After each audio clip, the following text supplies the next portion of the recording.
সবকিছু হয় সাধারণ মানুষের জন্য। এই সমস্ত তুলনা, এই সমস্ত উপমার সঙ্গে যদি মেলান, তাহলে একটি মাত্র পরিবার বাংলাদেশে এবং এই অঞ্চলে, সেটা হচ্ছেন শহীদ জিয়া বীরুত্তমের পরিবার, বেগম খালেদা জিয়ার পরিবার, যারা নিজের জন্য কিছু করেননি, সাধারণ মানুষের জন্য করে গেছেন। আমরা বিভিন্ন জায়গায় দেখেছি, আমার বন্ধুরা এখানে বিভিন্ন উদাহরণ তুলে ধরেছেন। 9 মাসে একটা রক্তাক্ত মুক্তিযুদ্ধ হয়েছে, আমরা একটা দেশ স্বাধীন করেছি, একটা নতুন সংবিধান রচনা করেছি, লক্ষ লক্ষ মানুষ শহীদ হওয়া, লক্ষ লক্ষ মা বোনের সম্ভ্রম হারিয়ে যাওয়ায় 9 মাসে আমরা ফলাফল অর্জন করেছি। 10 মাসে প্রকৃতির নিয়ম অনুযায়ী মায়ের গর্ভে আমরা জন্ম নিয়ে পৃথিবীতে এসেছি। 10 মাস সময় লাগে। সেই 10 মাসও প্রায় শেষ হওয়ার পথে। আপনারা তেমন কিছু জনগণকে দেখাতে পারেননি, হতাশ করেছেন মানুষকে পদে পদে।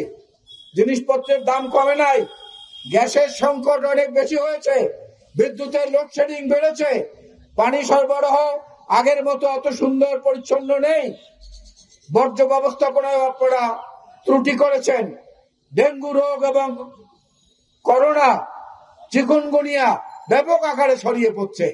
কোথায় আপনার স্বাস্থ্য উপদেষ্টা? কোথায় তার কর্মতৎপরতা? মানুষ দেখতে পাচ্ছে না। বাজারে গেলে মানুষ তার পকেটে হাত দিতে পারে না, মনে হয় পকেট ছিদ্র হয়ে সবকিছু পড়ে গেছে।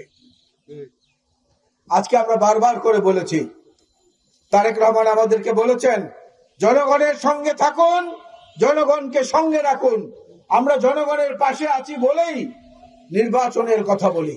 নির্বাচনের কথা বললে আপনারা গোস্বা করেন, এই গোস্বা করাটা তো ঠিক না।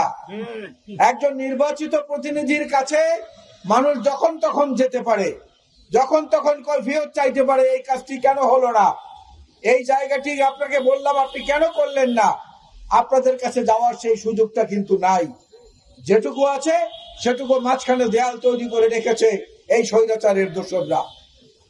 আমরা আজকে একটা পরিষ্কার কথা, পরিষ্কার ভাবে, স্পষ্ট ভাবে আপনাদের কাছে বলতে চাই, নির্বাচন হচ্ছে একটা গণতান্ত্রিক প্রক্রিয়া। একটা নতুন প্রজন্ম 2014, 2018, 2024 তিনটি নির্বাচনে তাদের অধিকার প্রদর্শন করতে পারেননি, অধিকার পূরণ করতে পারেননি। তারা মুখিয়ে আছেন একটা নিরপেক্ষ নির্বাচনে ভোট দেওয়ার জন্য। ওই বাতাসের মতো, ওই নদীর মতো, ওই চন্দ্রের মতো, ওই সূর্যের মতো, সাগরের মতো আমরাও বলতে চাই, তাদের অধিকারকে প্রতিষ্ঠিত করার জন্যই আমরা নির্বাচনের কথা বলি। আর একটা কথা বলি, আমার বক্তব্য শেষ করব। আজকে জুমার নামাজ, প্রধান উপদেষ্টা মহোদয়কে বলবো, আপনাকে সহায়তা করতে বিএনপি অঙ্গীকারাবদ্ধ। তার অর্থ এই নয় যা খুশি তাই করবেন, সবকিছু আমরা সমর্থন দিয়ে যাব।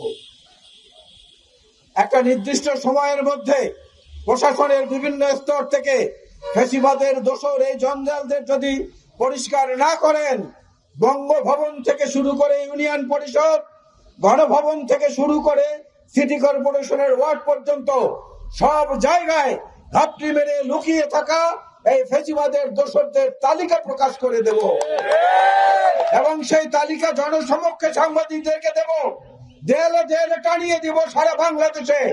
কারা কারা ফ্যাসিবাদের দোসর, কারা কারা এখনো ঘাপটি মেরে বসে থেকে দুর্নীতি করছেন, মানুষের অধিকার বঞ্চিত করছেন, এবং যেখানে খুশি সেখানে সেই ফ্যাসিবাদের দোসরদের পুনর্বাচন করার চেষ্টা করছেন।